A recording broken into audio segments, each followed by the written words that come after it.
Em nome do Pai, do Filho, do Espírito Santo. Amém. Ave Maria, cheia de graça, o Senhor é convosco. Bendita sois vós entre as mulheres. Bendito é o fruto do vosso ventre, Jesus. Santa Maria, Mãe de Deus, rogai por nós, pecadores, agora e na hora de nossa morte. Amém. São Felipe Neri, rogai por nós. Nossa Senhora de Fátima, rogai por nós. Em nome do Pai, do Filho e do Espírito Santo. Amém. Bom dia a todos. Nós estamos na página 25 da biografia de São Domingos, escrita pelo padre Lacordaire. Capítulo 3. Chegada de São Domingos à França, sua primeira viagem a Roma, entrevista em Montpellier. Por esse tempo, o rei de Castela, Afonso VIII, teve a ideia de casar seu filho com uma princesa da Dinamarca. Escolheu como negociador o bispo de Osma, o qual, levando consigo Domingos, partiu nos fins do ano de 1203 para o norte da Alemanha. Ambos, ao atravessarem o Languedoc, puderam constatar os progressos assustadores dos albigenses, e os seus corações sentiram-se profundamente contristados. Chegados a Toulouse, onde só tensionavam ficar uma noite, São Domingos descobriu que o dono da hospedaria onde pernoitaram era herege. Posto que a demora devesse ser curta, não quis que a sua passagem por ali fosse sem proveito para aquele homem pervertido que os alojara. Jesus Cristo dissera a seus apóstolos: quando entrardes em uma casa, saudai-a, dizendo: a paz seja com esta casa. E se essa casa for digna, a paz descerá sobre ela. E se não for digna, a vossa paz recairá sobre vós. Mateus 10, 12, 13. Os santos que têm sempre presente todas as palavras de Jesus Cristo e que conhecem o poder de uma bênção, embora dada a quem a ignora, consideram-se então enviados de Deus junto de qualquer pessoa que casualmente encontrem, e esforçam-se por não a abandonar, sem ter depositado na sua alma um germe de misericórdia. Domingos não se contentou com orar secretamente pelo seu hospedeiro herético. Passou a noite conversando com ele, e a inesperada eloquência desse estrangeiro de tal modo tocou o coração do herege que ele, antes de romper o dia, voltou à antiga fé. Operou-se então novo prodígio. Domingos, movido pela conquista que acabara de fazer em favor da verdade e pelo triste espetáculo dos estragos feitos pelo erro, teve pela primeira vez a ideia de criar uma ordem consagrada a defender a Igreja por meio da pregação. Esse plano repentino apossou-se dele e nunca mais o deixou. Então aqui a gente vê que coisa, né, impressionante como é a atuação de Deus no mundo, né? Como que ele atua, né? Usando as causas segundas. Né? Então, Domingos chegou ao sul da França, né, no Languedoc, e viu de perto, né? Ninguém contou para ele, os albigenses, né? Os grandes cátaros, né? Os puros, em primeira mão, né? Mas por que ele foi lá, né? Por que ele foi lá? Simplesmente porque o bispo que o levou, né, estava em viagem para negociar o casamento da filha de Afonso VIII com uma princesa na Dinamarca. Então estavam indo para a Dinamarca, né? E Domingos foi, simplesmente, né? não sabia o que ia acontecer, né? Certo? Então, essa atuação, né, suave, né, tranquila de Deus é muito característica dele, né? E a gente precisa ficar sempre atento com isso na nossa vida, inclusive. Então está lá, Domingos, né? E nessa estada, né, rápida pelo Languedoc, ele decide, né, fundar a grande ordem dos dominicanos, né? Ao sair de França, levava já elucidado o segredo da sua futura carreira, como se a França, ciosa de não haver produzido esse grande homem, tivesse conseguido de Deus que ele não pisasse debalde o seu solo, e que ao menos fosse ele quem desse o impulso definitivo à sua vida. Chegados Dom Diogo e Domingos, depois de muitas fadigas ao termo da sua viagem, encontraram a corte de Dinamarca bem disposta a favor da aliança desejada por Castela.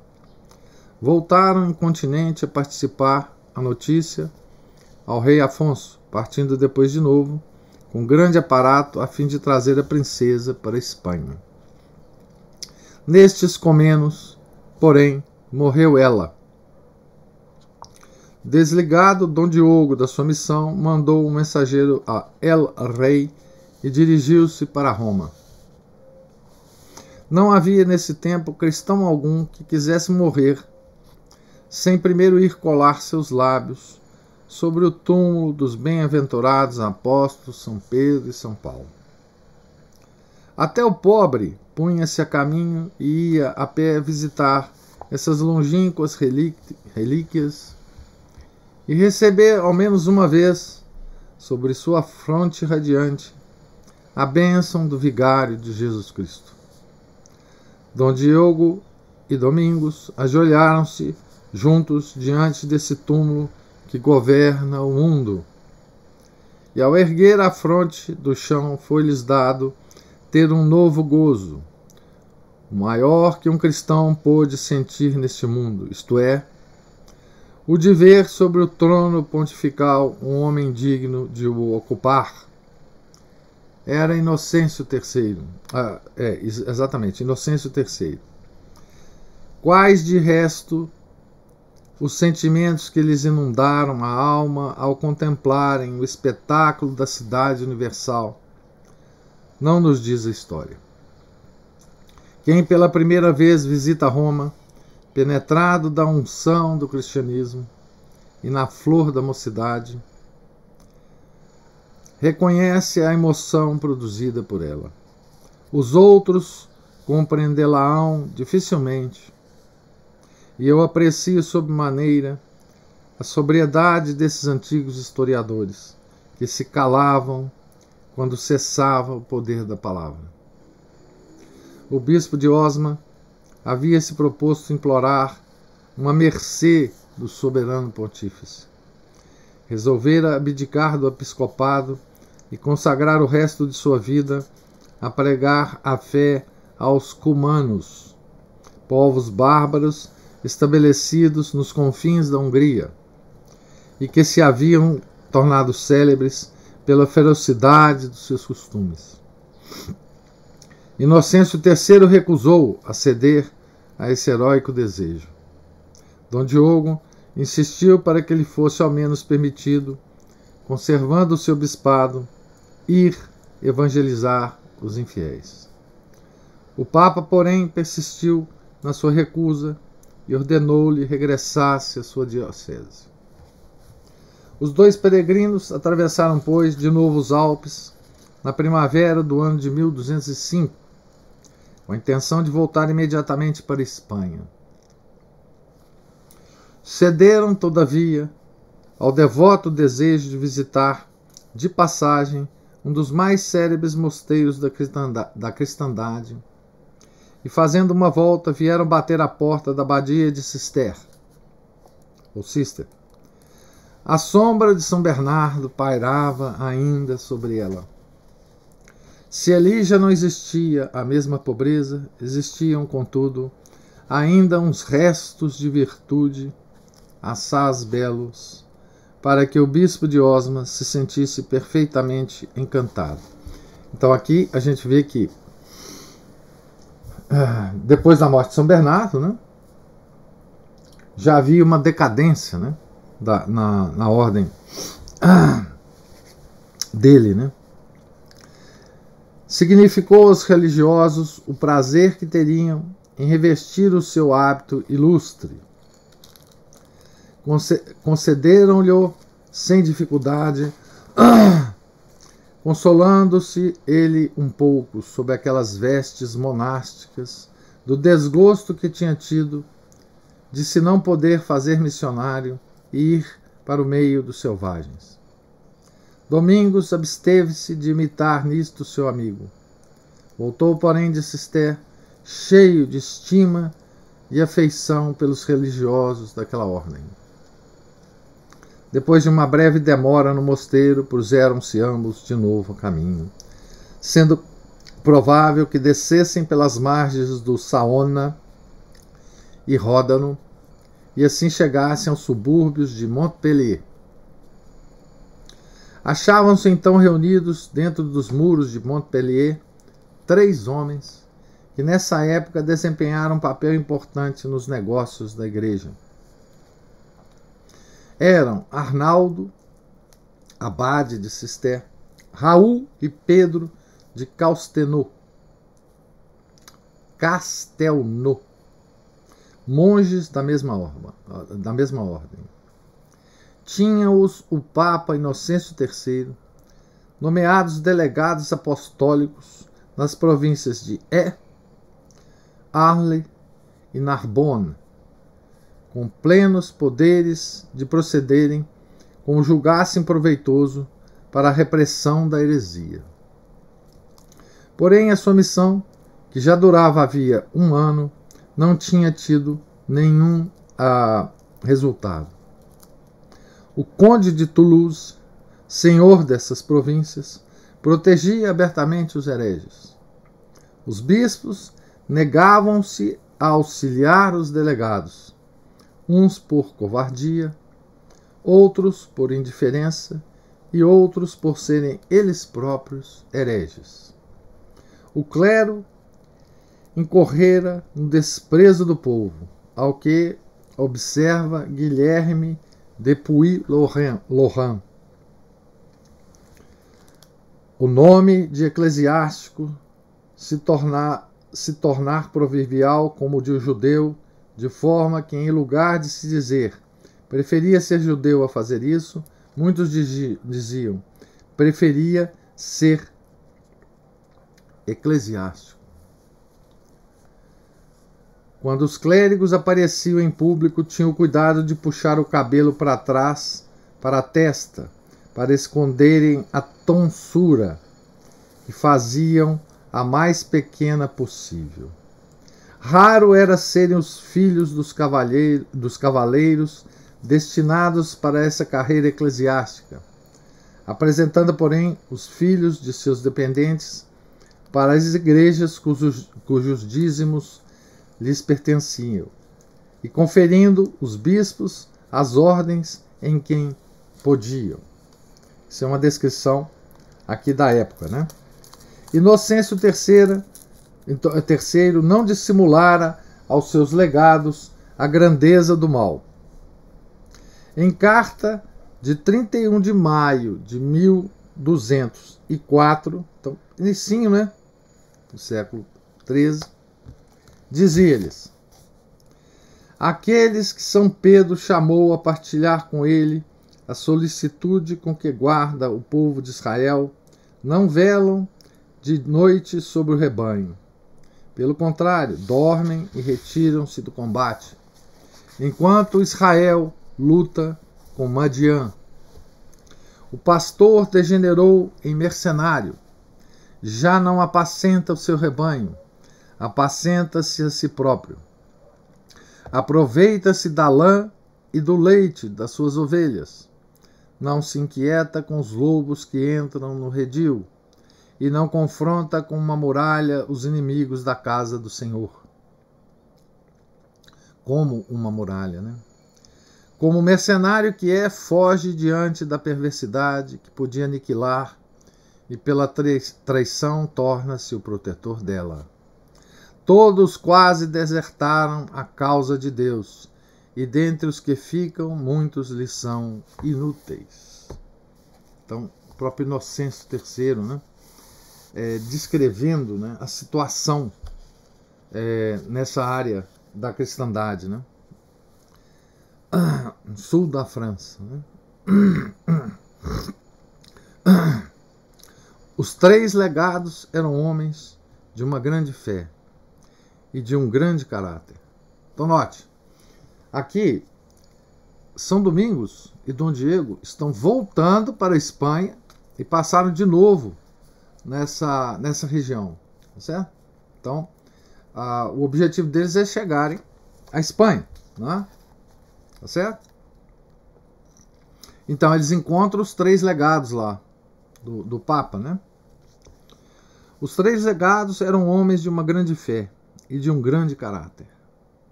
Abandonados, porém, por todos, não tinham podido proceder nem empregando a autoridade, nem por meio da persuasão. Nenhum de todos os bispos dessas províncias quisera juntar-se a eles para irem exortar o conde Raimundo VII a lembrar-se do glorioso papel dos seus que os seus antepassados haviam representado.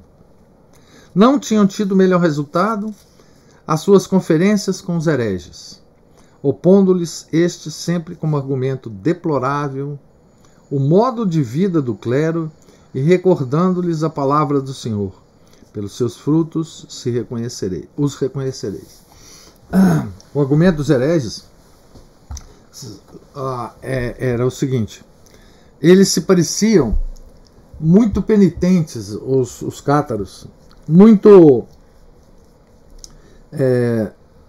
eles pareciam que praticavam a pobreza evangélica, né? Os hereges. E esses legados do Papa chegaram com toda a pompa e circunstância. Então eles jogavam na cara desses legados exatamente isso, né? Essa pompa. Estavam, portanto, bem desanimados, apesar da rija têmpora de sua alma, e sentiam amargamente que há encargos demasiado pesados para um homem, quando os erros acumulados dão às paixões um poder demasiado grande contra a verdade. Era debaixo do peso desta impressão que estavam deliberando em Montpellier. A sua opinião unânime era que se enviasse ao soberano pontífice uma relação exata do estado das coisas e que, ao mesmo tempo, resignassem nas suas mãos um cargo que lhes era impossível desempenhar com honra e proveito. Então estavam a ponto de desanimar, né? O que aos homens parece, porém, desesperado, não é aos olhos de Deus. Não o é aos olhos de Deus. A providência preparava havia mais de 30 anos uma resposta aos gemidos dos seus servos e aos insultos dos seus inimigos, e chegara a hora dessa resposta. Na própria ocasião em que os legados tomavam uma tão triste resolução, souberam que Dom Diego de Azevedo, bispo de Osma, acabara de chegar a Montpellier. Imediatamente lhe mandaram rogar que viesse ter com eles. Dom Diego acedeu ao convite. Cedo aqui a palavra ao bem-aventurado Jordão de Saxe. O Jordão vai descrever isso para nós, né? Os legados recebem-no com todas as honras e imploram o seu conselho, pois o tinham por um homem santo, prudente e cheio de zelo pela fé. Dotado como era de grande circunspecção e conhecedor dos decretos de Deus, começou por inquirir sobre os costumes e usos dos hereges. Fez-lhes notar que eles procuravam atrair gente para sua seita pelos meios persuasivos, pela pregação e pelas aparências de santidade, enquanto que os legados se haviam rodeado de um grande e pomposo aparato de servos, cavalos e ricos trajes. Disse-lhes então: não é desse modo, meus irmãos, que deveis proceder. Parece-me impossível converter esses homens pela palavra, quando eles se firmam sobre o exemplo. Pelo simulacro da pobreza e da austeridade evangélicas, é que eles seduzem os espíritos simples. Apresentando-lhe vós um espetáculo contrário, sois pouco edificantes. Perdereis muitos e nunca conseguireis falar-lhes ao coração. Combatei o exemplo com o exemplo. Aponde a uma fingida santidade a verdadeira religião. Não se triunfa da impostura dos falsos apóstolos, senão para uma humildade extraordinária. Foi esse o motivo que obrigou São Paulo a patentear a sua virtude, as suas austeridades e os contínuos perigos da sua vida àqueles que diante dele se envaideciam do merecimento dos seus trabalhos. Disseram-lhe então os legados: qual é, pois, o conselho que nos dais, excelso Padre? E ele respondeu-lhes: fazei o mesmo que eu vou fazer. E logo, apoderando-se dele o Espírito de Deus, chamou a gente de seu séquito e ordenou-lhes que voltassem para Osma com suas equipagens e toda a pompa de que viera acompanhado. Conservou apenas junto de si um pequeno número de eclesiásticos, declarando que era a sua intenção fixar-se naquele país e trabalhar a favor da fé. Também reteve junto de si o subprior Domingos, por quem tinha grande estima e igual afeição. Era esse Frei Domingos, primeiro fundador da Ordem dos Pregadores, que desde então deixou de se chamar subprior para se ficar chamando Frei Domingos, verdadeiro homem de Deus, pela inocência da sua vida, pelo seu zelo em cumprir os mandamentos. Os legados, movidos pelo conselho e exemplo assim dados, a tudo anuíram imediatamente. Despediram seus servos e bagagens, e guardando unicamente os livros de que careciam para a controvérsia, puseram-se a caminho a pé, reduzidos a uma pobreza voluntária, para, sob a direção do bispo de Osma, começarem a pregar a verdadeira fé.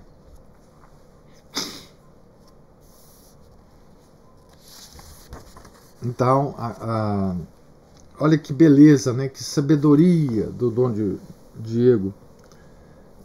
E que percepção, né? Que percepção do aroma da heresia, né? Da coloração da heresia, né? De como é que a heresia seduzia, né? As pessoas, né? Diz aqui, as pessoas mais simples, né? Então, os espíritos simples. Com que arte e paciência trabalhar a Deus para chegar a esse resultado. Nas margens de um rio espanhol, recebem dois homens de idades diferentes a plenitude do Espírito de Deus. Um dia encontram-se, atraídos um para o outro, pelo perfume das suas virtudes, quais duas preciosas árvores plantadas na mesma floresta, inclinando-se uma para a outra. Procuram entrelaçar-se, Quando já seus dias e pensamentos se confundiam, por efeito de uma longa amizade, uma determinação imprevista arranca-os do seu país. Fá-los vaguear pela Europa, dos Pirineus ao mar Báltico, do Tibre às colunas de Borgonha, chegando sem o saberem, exatamente no momento de ser preciso dar a uns homens faltos de ânimo, apesar do seu grande coração, um conselho que muda a face das coisas, salva a honra da Igreja e lhe prepara, em um futuro próximo, uma legião de apóstolos. Por certo, nunca os inimigos da Igreja leram a sua história com atenção. Se o tivessem feito, teriam nela observado a invisível fecundidade de seus recursos e a oportunidade assombrosa dessa fecundidade. A Igreja é semelhante a esse gigante, filho da terra, que das próprias quedas colhe novas forças. O infortúnio fala voltar às suas virtudes primitivas, recuperando o seu poder natural ao perder o poder artificial que o mundo lhe dera. O mundo não lhe pôde tirarem senão o que ela recebeu dele, isto é, a riqueza, a nobreza do sangue, participação no governo temporal, privilégios de honra e proteção, vestes tecidas por mãos impuras, túnica de dejanir, que a Igreja nunca deve trazer junto ao seu corpo sagrado, para vestir unicamente sobre o hábito da sua pobreza nativa. Se o outro, em lugar de ser um instrumento da caridade e o adorno da verdade, alterar uma ou outra, forçoso é que deixe de existir. Portanto, o mundo, despojando a Igreja, não fez mais do que restituir-lhe a veste nupcial que lhe deu seu divino esposo e que ninguém lhe pôde tirar. Porque como é possível roubar a nudez a quem deseja, a quem a deseja? Como se pode tirar o nada a alguém que faz consistir nele o seu tesouro? É na renúncia voluntária que Deus põe a força da sua Igreja, e não há mão humana que possa penetrar nesse abismo para lhe roubar o que quer que seja. Por esse motivo, os mais hábeis perseguidores procuraram sempre antes corromper a Igreja do que espoliá-la. É este o último grau de profundeza do mal, e com uma astúcia de tal ordem tudo se perderia, se Deus alguma vez permitisse que a corrupção fosse universal. A corrupção, porém, gera a vida e a consciência renasce das suas próprias ruínas. Círculo vicioso de que Deus tem o segredo e pelo qual Ele tudo governa. Que situação mais desesperada se poderia conceber do que a situação religiosa do Languedoc em 1205? O seu príncipe era um herege, fanático. A maior parte dos barões favoreciam a heresia. Os bispos não curavam dos seus deveres e alguns, tais como o bispo de Toulouse e o arcebispo de Auch, estavam manchados de crimes públicos. Perdera-se todo o respeito pelo clero. Dos católicos que haviam permanecido fiéis, apenas existia um pequeno número.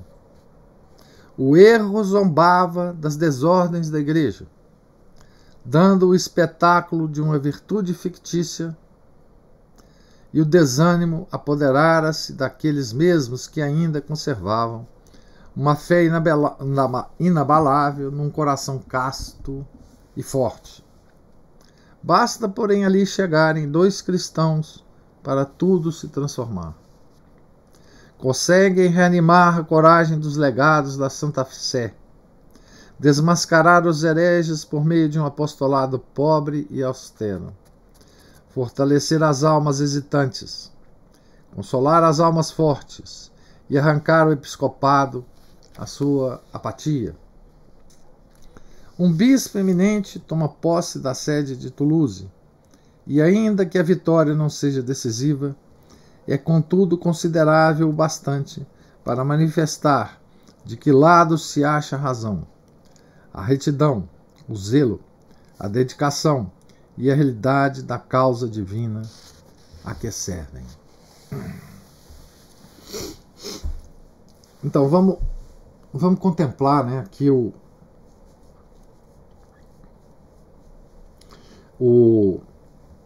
a situação da igreja nesse momento, né? Vamos ver se a gente consegue imaginar, né,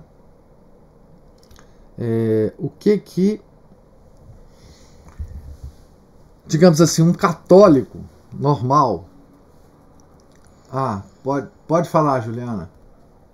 Levantou a mão. Aí no meio da página, mais ou menos, vestes tecidos por mãos impuras, túnica de devanir. Isso é da mitologia grega. Vou dar uma para casa para vocês aí. Depois vocês ficam sabendo o que significa isso na mitologia grega. Só se colocarem no Google aí vocês vão achar. Túnica de Dejanire, né? Então, vamos nos imaginar aqui na situação, né? Nós somos católicos em 1205. Né? Nós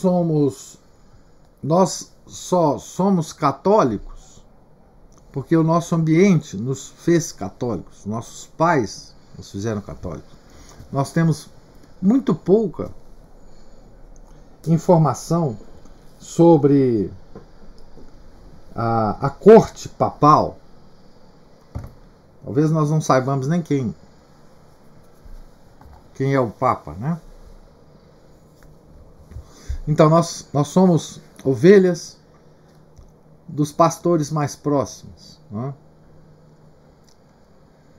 Dos padres, dos bispos, dos frades e monges que porventura estejam próximos da gente, né? Nós somos então homens simples, não é? De fé, certo?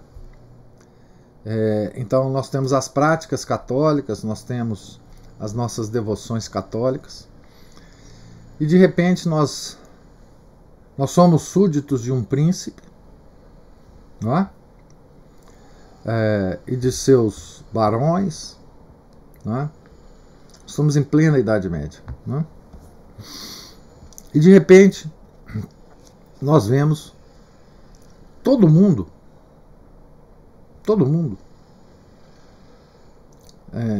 à nossa volta, talvez familiares, amigos, se tornar hereges, né? O nosso príncipe, a quem nós admiramos, também se tornou herege. Talvez o nosso bispo tenha se tornado herege. Nós sabemos das coisas locais, né? Nós sabemos, nós conversamos uns com os outros, né? Veja que coisa monstruosa, que peso monstruoso que cada um de nós em 1205 estávamos carregando, né? Nós víamos os hereges aparentemente cumprindo os conselhos evangélicos. E nós víamos, por outro lado, os padres, os bispos, na sua pompa e circunstância. Imagina as sensações que nós teríamos, né? Quer dizer, os hereges tomando cada vez mais espaço, talvez o padre da nossa paróquia tenha se tornado herege, tenha se tornado cátaro, não é? E nós, por um sentimento interno, né, o sensus fidei, resistimos. Mas veja, sem argumentos. Nós resistimos pela graça de Deus. Não tínhamos argumentos. Nós não éramos cultos, né? Nós éramos pessoas simples. Imagina o desespero, a desorientação, né, a que nós estávamos submetidos, né? Imagina a crise pela qual passávamos, né? Imagina os nossos filhos, né, que tinham que ser batizados, talvez por um padre herege, que tínhamos missa celebradas por padres hereges, né?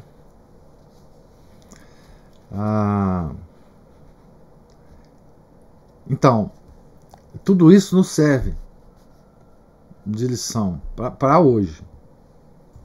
Diz para vocês que se a gente ler a vida dos santos e a gente não tirar alguma coisa para os nossos dias, vale pouco a pena ler a vida dos santos, né? Então, nesse caso específico, é muito importante que a gente compare a situação desse período, né, com a nossa situação hoje, tá certo?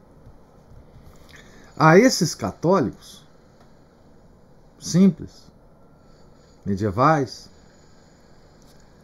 a impressão é de que não tinha jeito mais. Não tinha jeito mais, né? Nós víamos a crise que estava sendo construída nas nossas famílias, nos nossos amigos, no nosso papo de boteco, nas nossas festas de família, né? Isso interferia com toda a vida, muito mais do que agora, inclusive, né? Para nós, a situação parecia insolúvel. A situação, para nós, parecia que isso nunca ia acabar. A igreja estava realmente sendo destruída, né? Claro que se a gente visse com um panorama maior naquela época, a gente via que a coisa era uma coisa local. Em outras áreas, as coisas estavam se passando de forma diferente. Mas nós não tínhamos internet, tá? Nós não tínhamos...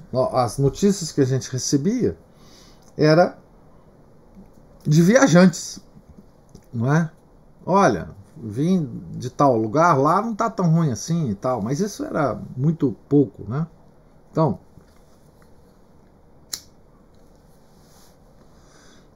isso é muito importante para nós hoje, porque a sensação hoje, bom, hoje a crise é generalizada, mas a sensação nossa é a mesma, né? Não tem mais jeito, né? A situação não tem mais conserto, né? Nós não vamos ter mais, a nossa fé vai cada vez mais se esfriar e nós não teremos mais, começamos até a desconfiar que Deus nos abandonou. Muitos hoje desconfiam na prática que Deus abandonou, né? Muitos saem da igreja, inclusive. Muitos, ao verem a situação atual, apostatam, né? Tem um caso famoso que ocorreu há uns 3 anos aí, de um grande âncora da televisão americana, Fox News, né? que era católico e foi ao ar dizendo que estava deixando a Igreja Católica, porque não aguentava mais, achava que não tinha mais solução, que a corrupção atingiu níveis impressionantes, etc, etc, etc. Foi a público, apostatou em público, né? Um cara muito influente nos Estados Unidos, né? Isso acontece aos borbotões, né? Nós estamos então, como não temos pastores, como somos ovelhas sem pastores, nós desenvolvemos a impressão de que Deus nos deixou, não é? Desistiu de nós, não é isso? Então aqui com essa história dessa heresia, olha, essa heresia, se ela não fosse combatida como foi, ela teria tomado toda a igreja. Não se iludam, né? Essa heresia foi uma heresia catastrófica para a igreja. Não só pelo potencial que ela tinha na época, mas também pelo potencial de sobrevivência dessa heresia, né? Ela nunca morreu, né? Essa sensação nunca passou, né? E nós vemos hoje resquícios disso, né? Nas críticas que sempre aparecem, né? Críticas em si muito justificadas, né? Essa crítica ao clero pomposo, às riquezas da igreja, o esquecimento dos pastores das suas verdadeiras funções, uma espécie de procura da pureza evangélica que nos faz olhar para a tal igreja primitiva, né? Isso nunca nos deixou. Não, mas na época da igreja primitiva havia, etc, etc, havia pureza, etc. Então, essa busca por essa pureza longínqua e a tentativa de atualizar essa pureza longínqua, esquecendo toda a história da igreja, ela nos ataca até hoje, não é? Então, é preciso olhar para essa história, né, com os olhos atuais, né? Deus age permanentemente utilizando as causas segundas, né? Como ele vai fazer aqui. Então veja bem, qual que é a situação aqui da leitura de hoje? 3 legados papais mandados para fazer alguma coisa na situação, né? Eles estão desesperados e decidiram, nós vamos desistir desse trem aqui, não tem jeito. Esses hereges não tem jeito de tratar com eles. Não tem. Nós vamos desistir. No dia fatídico que eles iam desistir, provavelmente escrever uma carta a Inocêncio III, descrevendo a situação e desistindo da coisa, Deus faz chegar ao local onde eles estavam se reunindo, né, Dom Diego e Frei Domingos, que vai mudar toda a história, né? Então fiquemos atentos, né? Que Deus não nos abandona. Não nos abandona. Então, qual é o trabalho que esses 2 personagens, Dom Diego e Frei Domingos, fizeram aí? Fizeram um trabalho para o homem simples, para aquele que tinha mantido a fé, apesar de tudo. Mantido a fé sem argumentos racionais. Eles não tinham argumentos. Quem vai ter argumento de convencimento, intelectual inclusive, frente aos hereges, vai ser o Frei Domingos. Mas esses homens simples não. Não têm argumento. Eles estão numa prática, mas eles não têm argumento nenhum daquilo. Não? Então é isso. Nós terminamos aqui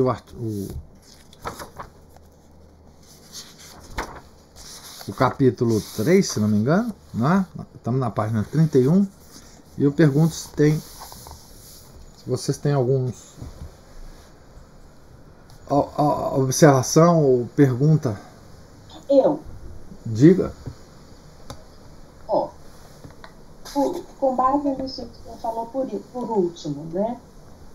Tinha o Frei Domingos para norteá-lo diante dessa crise herética toda que estava ao redor.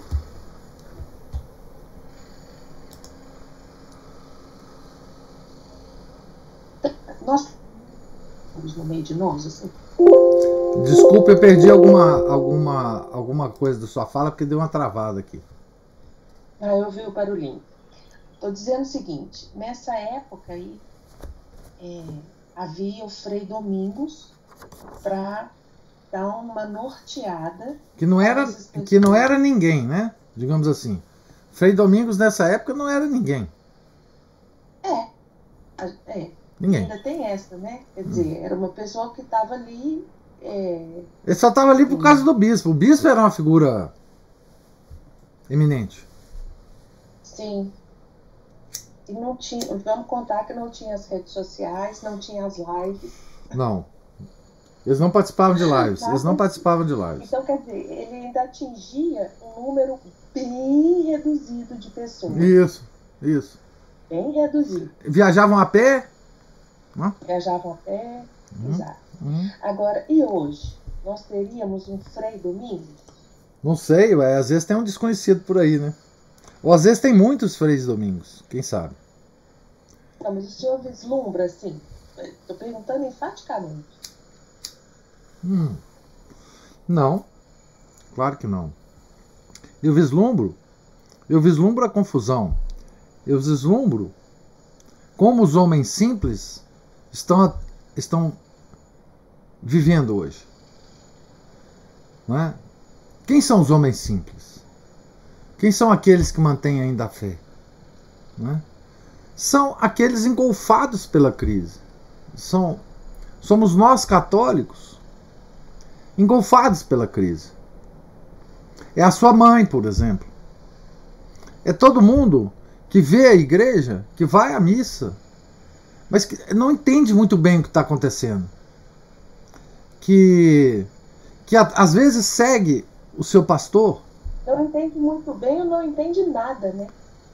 Eu não entendo nada. Sim, são esses homens simples que mantêm a fé, não é? Que têm as devoções, que fazem as novenas, que recebem Nossa Senhora na casa dela, né? Que fazem um cafezinho com pão de queijo para depois da novena. São esses homens simples que mantêm a fé, não é? E que normalmente, nós sabichões, nós sofisticados, nós de cima de uma pretensa compreensão maior do problema, nós desprezamos essas pessoas como sendo... hoje tem um termo, né, que a gente usa, eu uso, todo mundo usa. Esses são os modernistas, né?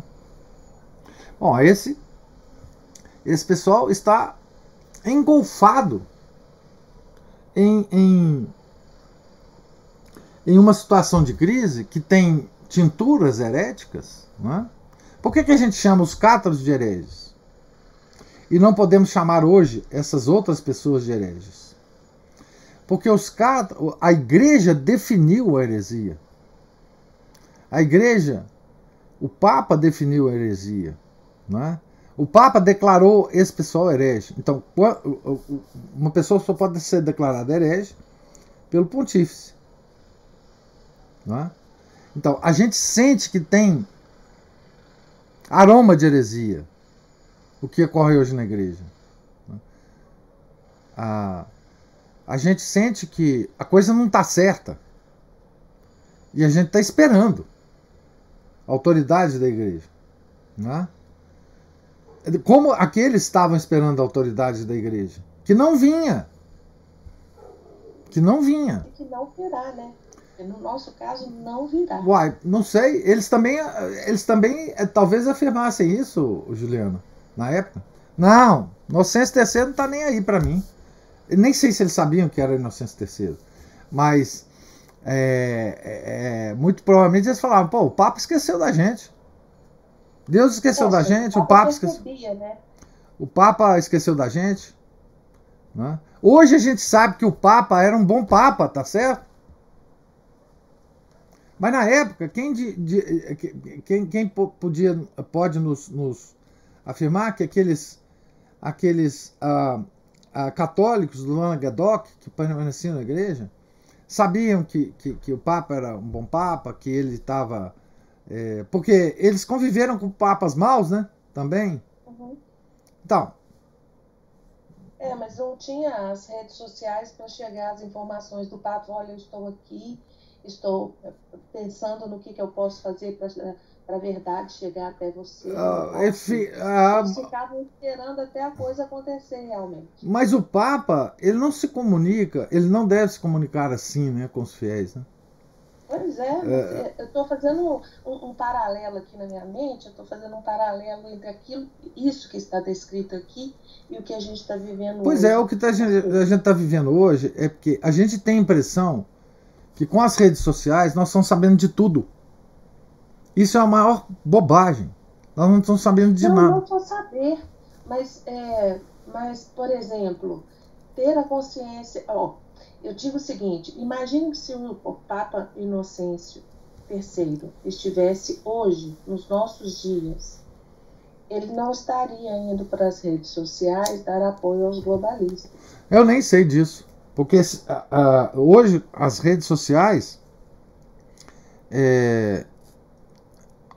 eu não sei se nasceria um Inocêncio III dada a condição do mundo de hoje.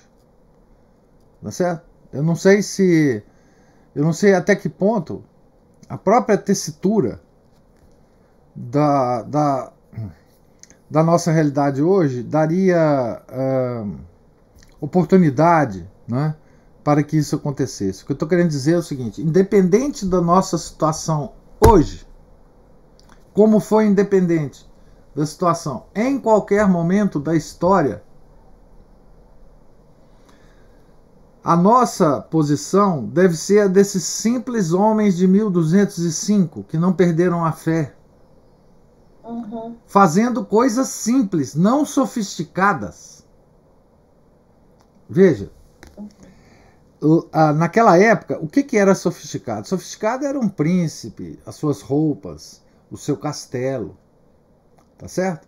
Isso era sofisticado. Né? A corte, né?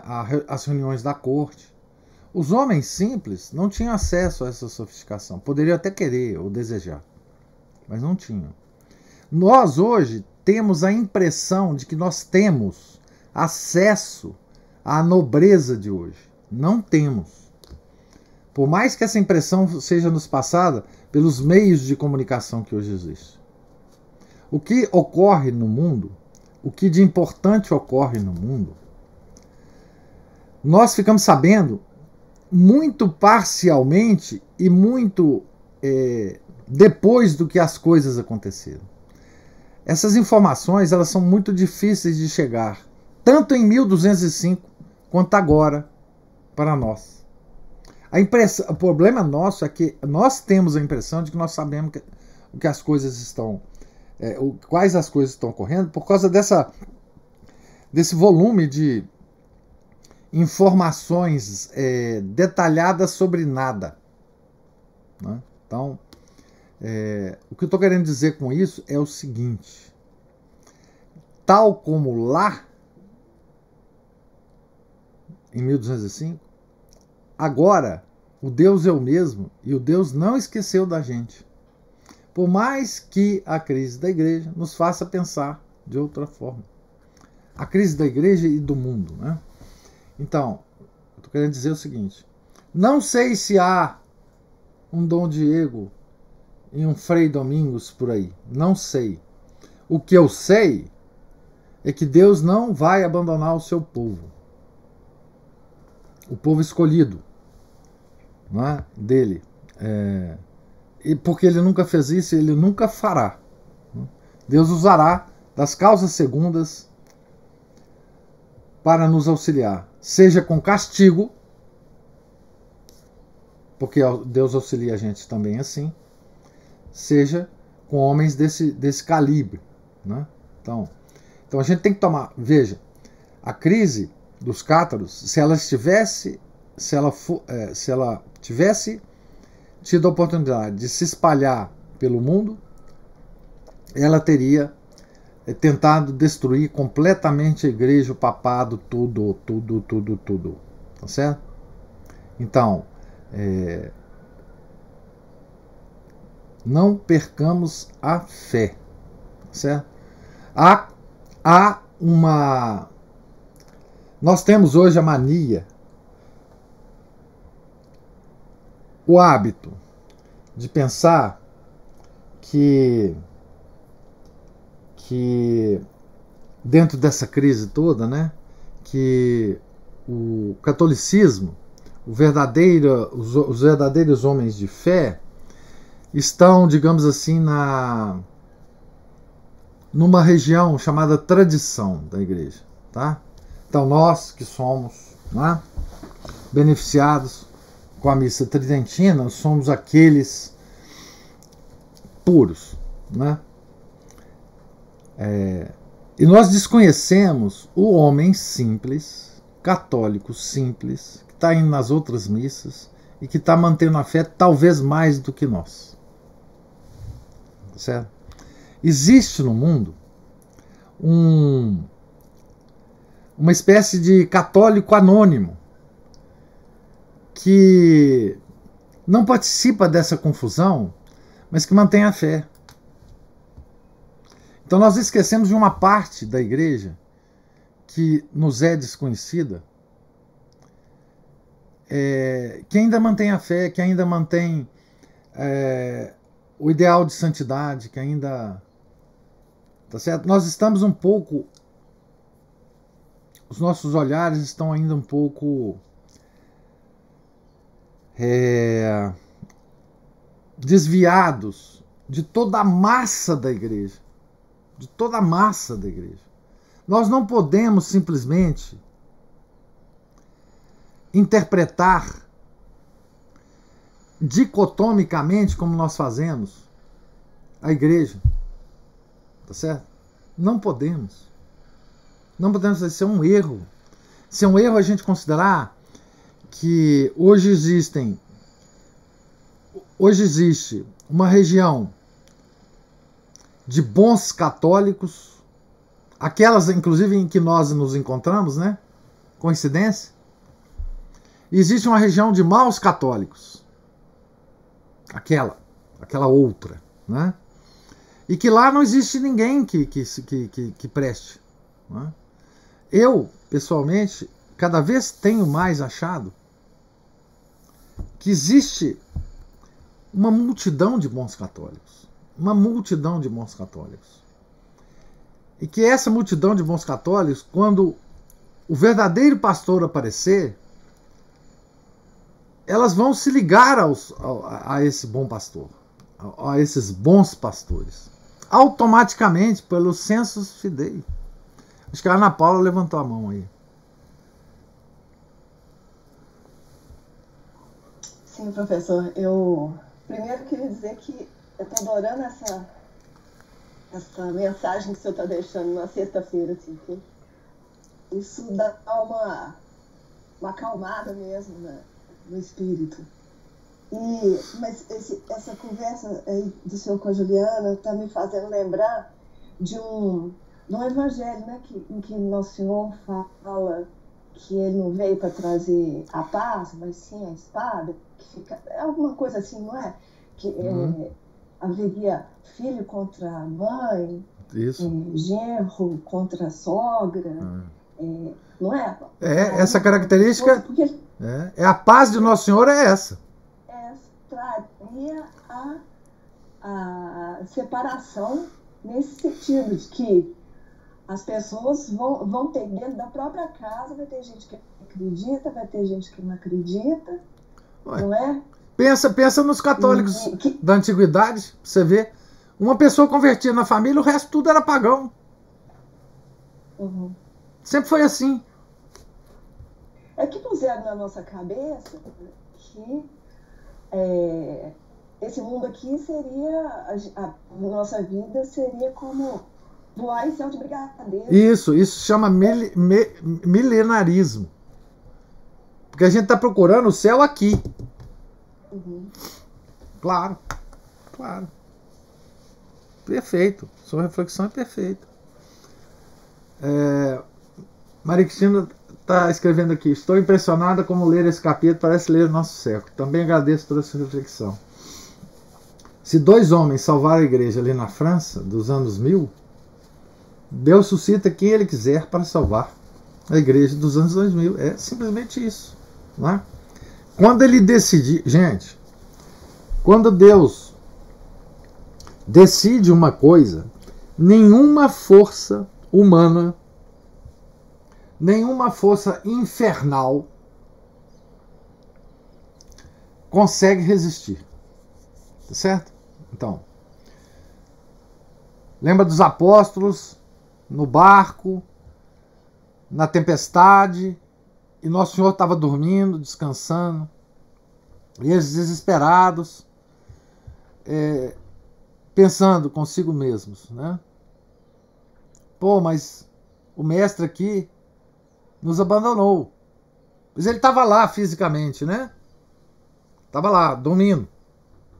Então, até fisicamente, quando ele está lá, os apóstolos duvidam que ele esteja, mesmo dormindo, comandando todo o universo. Imagina nós, que não temos uma presença física. Imagina. Não é? E depois ele acorda e passa um sabão nos apóstolos. Né? Então, eu acho que a nossa pouca fé em Deus, ela é expressa justamente por esses pensamentos que nós desenvolvemos hoje. Né?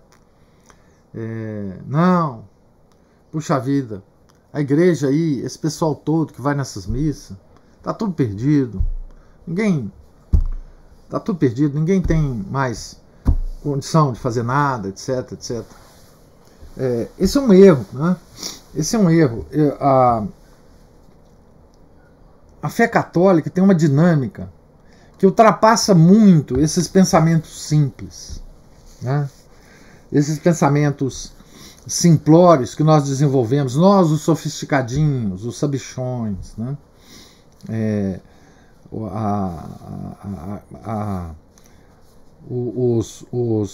Os intelectuais, né? Deus não age assim. Deus nunca deu a menor bola para intelectual, né? Então, assim, não duvidemos, né? Se a gente acredita que nós estamos numa igreja, né, fundada pelo Verbo, pela segunda pessoa da Santíssima Trindade, o Verbo, aquele que tem o poder criador, Verbo é aquele que tem o poder criador, ele que cria tudo, o Verbo cria tudo, criou tudo que existe, não é? E continua criando, não é? Ele está em ato, agindo, não é? Nele não tem nenhuma potência, só tem ato, não é? Então é nele que nós temos que acreditar.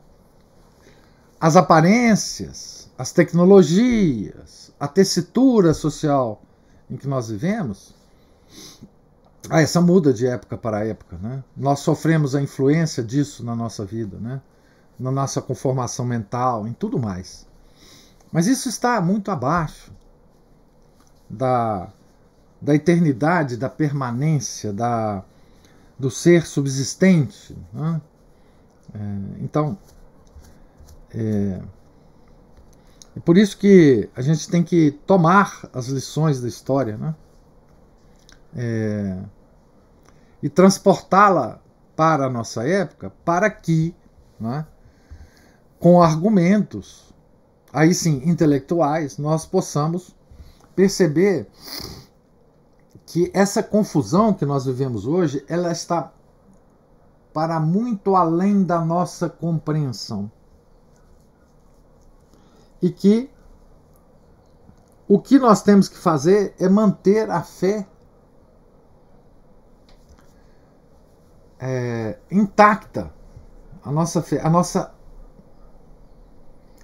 fé em que Deus está, primeiro, vendo tudo, e segundo, Ele está agindo através das causas segundas para gerenciar tudo que está acontecendo. Ele sempre fez isso, né? Não é de agora. É porque a gente acha que a situação chegou a uma sofisticação que nem Deus está entendendo. Mas isso não acontece. Isso não acontece. Não acontece. Então, coragem. Professor. Diga. Uma coisa que eu tenho aprendido com essas leituras que a gente faz aqui, que eu tenho buscado, é aprender a ser católica e assim, não é só na minha mente, é trazer isso para a prática diária. Então, assim, é uma obviedade isso que eu estou falando, mas é porque eu quero que isso fique cada vez mais entranhado em mim, assim. Então, quando eu for desempenhar o meu papel de dona de casa, de esposa, de filha, de tia, de amiga, de aluna, que eu seja, eu cada vez mais faça isso com essa disposição de ser católica e que isso tudo seja voltado para Deus. Então, assim, aí, por exemplo, os 10 mandamentos, aos quais eu falei outro dia sobre a obediência, que eu entenda isso para Deus. Uhum. Você entende? Não é só uma lei que eu tenho que seguir de uma maneira legalista. Uhum. Mas que eu viva isso. E que isso não me separe das outras pessoas. Isso. Que eu consiga, né? Porque eu tenho amigos que são protestantes, Uhum. conhecidos que são espíritas, Uhum. e que eu não fique, que Deus me livre de me achar melhor do que essas pessoas. Deus me livre disso. Isso. Sabe, pessoa? E ver que isso tudo que acontece hoje, que acho que a Juliana até falou uns dias aí atrás, que Deus nos deu a graça de ver, né? Porque a gente pode encarar essa confusão toda que está no mundo hoje, que está só vindo à tona com a permissão de Deus, que é para que cada um tire proveito disso, dessa maneira, que você olhe como... E essas coisas já estavam aí, só que elas estavam escondidas. E agora elas vindo à tona, nós estamos tendo a graça de vê-las e escolher o nosso caminho, funcionar, porque a gente estava, né, nessa confusão, achando que estava tudo bem. Né? E agora a gente tendo essa visão maior, que a gente possa ir fazendo as nossas escolhas e vivendo a nossa vida, mas com o objetivo mesmo do céu. Né? Porque a gente não pode achar que Nosso Senhor veio à Terra e falou o que Ele falou, ensinou da boca para fora. Que Nossa Senhora vem, tem essas aparições, deixa da boca para fora. Não, a gente acha assim como se fosse da boca para fora. A gente não acredita, não. Exatamente. Assim, olha, isso é bom, mas não é para o nosso momento de crise, porque o nosso momento de crise é muito mais complicado. Isso não vai dar conta desse momento de crise. Isso, é claro que vai. Como assim Deus não vai dar conta? Como assim? Né? Esse negócio que você falou é uma coisa muito interessante, que ele pode ser resumido do seguinte. Essa sua tentativa, que deve ser a de qualquer católico, é viver o catolicismo, os 10 mandamentos, por hábito. E não comandado pela intelectualidade. Por hábito. desenvolver o hábito de ser católico, o hábito de obedecer aos mandamentos de Deus, por hábito, né? Essa coisa que fica entranhada na gente. E quando a gente adquire esse hábito, nós vamos agir como católico simplesmente naturalmente e não forçadamente, né? Não como se fosse um algoritmo que tinha que rodar na nossa cabeça toda a situação que nós devíamos parecer como católicos. Esse é o ideal nosso, quer dizer, desenvolver o hábito de ser católico, o hábito de se portar como católico, em todas as situações da nossa vida, né? Assim, esse é o nosso, digamos assim, o nosso ideal, né? Pelo menos antes da gente morrer, né? A gente desejar nos habituar à vida católica, né? Nós não somos, né? Mas a Juliana levantou a mão, ela foi citada, ela tem direito. Rapidinho. Assim como Deus nos deu a graça de perceber tudo, e mais amar a igreja, e mais o amar, e buscar a salvação da nossa alma, Deus também permitiu, e permite, né, a cegueira, para que nesta cegueira ele também possa ser mais amado e ser mais buscado. Porque nós tivemos a graça de perceber, entender e continuar com ele. Mas há pessoas que, se perderem a cegueira, podem não continuar. Mas veja bem, existe um outro tipo de pessoa, Juliana. Aquela que não tem a formação que nós temos, aquela que é um católico simples, que está no meio da confusão e que mantém também, apesar disso, a fé. É desse que eu estou falando. Quer dizer, não tem. Ele não se acha cego. Pois é, mas essa... pura, simples. Pois é, a pessoa simples, que não perdeu a fé, nessa confusão toda, ela talvez tenha mais mérito do que nós. Muito mais mérito do que nós. Porque ela não tem ajuda intelectual, ela não tem conhecimento intelectual, e mesmo assim ela manteve a fé. Nós precisamos de um aparato para manter a fé. Essas pessoas simples não. Não. Simplesmente não. Né? Elas talvez admirem padres que a gente acha que não é bom padre. Elas assistem missa que a gente acha que não é uma boa missa. Mas elas mantêm a fé mais do que a gente. Que coisa curiosa. Que coisa extraordinária. Onde é que está isso? Como é que é isso? É isso aí. É essa cegueira, dessa cegueira que eu estou falando. É uma cegueira permitida por Deus, né? Mas que vem com a graça de as mantê-las, todas essas pessoas, com a sua fé original. Com a fé original, isso. Uma doce cegueira. É uma coisa impressionante, né? E nós aqui achamos que somos a cereja do bolo, né? Somos a cereja do bolo. Isso é um orgulho, né? Terrível. Que nós somos acometidos, né? Estou falando assim, eu sou acometido, né? E devemos realmente refletir muito sobre isso, né? Esse é um aspecto da crise que a gente não leva em conta, né? Tem uma multidão de católicos esquecidos, que são verdadeiros católicos, que estão por aí.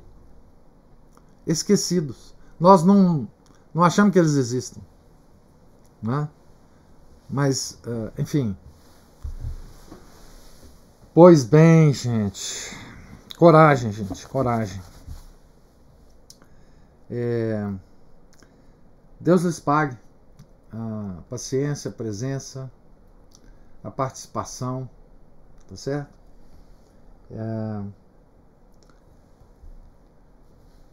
Tenham todos um santo dia, um santo final de semana, prolongado, né, com feriados católicos, né, muito importantes. E nós vamos voltar à nossa leitura na quarta-feira, né? na quarta-feira, dia 3, né? Se não me engano, de novembro. Segunda e terça nós não faremos as leituras. Tá certo?